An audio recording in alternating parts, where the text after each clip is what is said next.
Nous allons parler du reporting. Alors, reporting, ça se trouve ici au niveau rapport.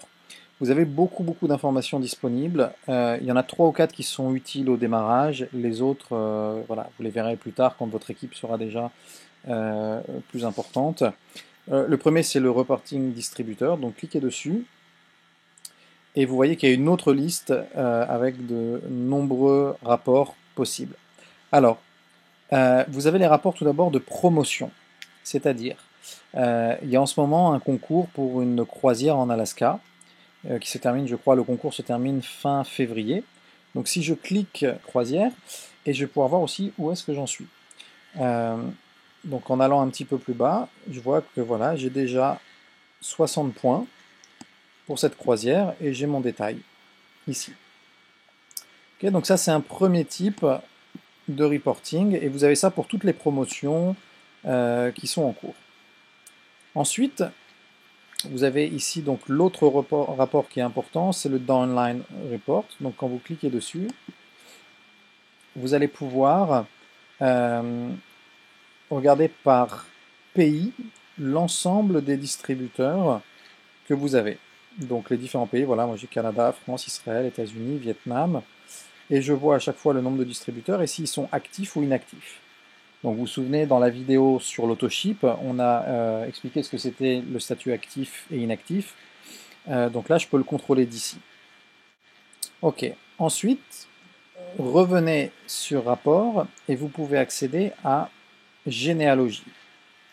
Alors en cliquant sur généalogie, vous allez voir votre arborescence. Donc si vous venez de démarrer, vous verrez uniquement ici votre identifiant et personne ni à gauche ni à droite.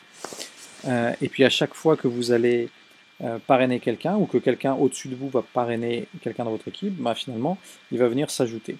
Donc comment fonctionne la généalogie? Une chose importante, si votre back-office est en français, il y a une option que vous ne pouvez pas avoir, c'est-à-dire vous ne pouvez pas savoir de quel pays et qui a parrainé les personnes qui sont dans votre équipe. Alors ce que je vais faire, c'est que je vais aller changer ça pour pouvoir vous le montrer. Donc je vais dans mon profil et je vais changer la langue juste pour vous montrer une fonctionnalité qui est intéressante sur la généalogie. Donc je vais dans mon profil, tout en bas, et là je change de français, je passe à anglais. Ok.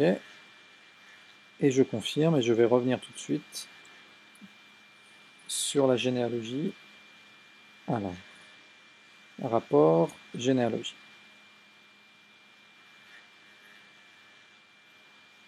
Ok. Donc là, vous voyez que si je clique, si je passe la souris à côté du distributeur, j'ai des informations intéressantes.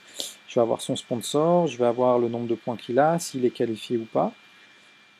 Donc ça me permet vraiment d'avoir une information supplémentaire quand j'ai quelqu'un de nouveau qui rentre dans mon arborescence. Ok.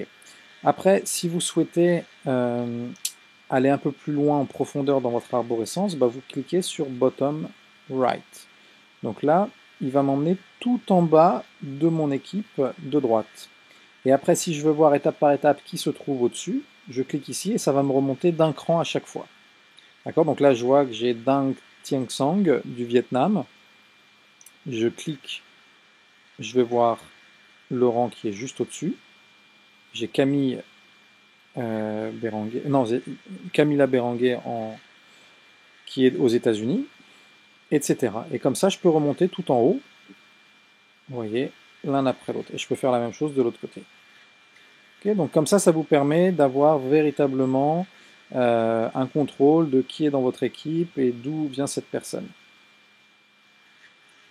Et ensuite, vous avez ici Sponsorship pour voir qui vous avez parrainé. Donc ici, vous avez la liste de toutes les personnes que vous avez parrainées et vous voyez comment elles ont démarré, si elles ont démarré avec, si elles ont le rang saphir, si elles ont démarré en pack ambassadeur ou pas. Donc ça c'est important pour pouvoir voilà, suivre votre activité de parrain. Et je pense qu'on a fait le tour des rapports importants dans votre back-office. De toute façon, je vous invite véritablement à, comment dire, à cliquer un petit peu partout, à regarder comment tout ça fonctionne, pour vraiment bien maîtriser votre back-office C'est quand même de là que tout se regroupe concernant votre activité. Voilà, je vous souhaite une bonne fin de journée et je vous dis à bientôt dans d'autres vidéos.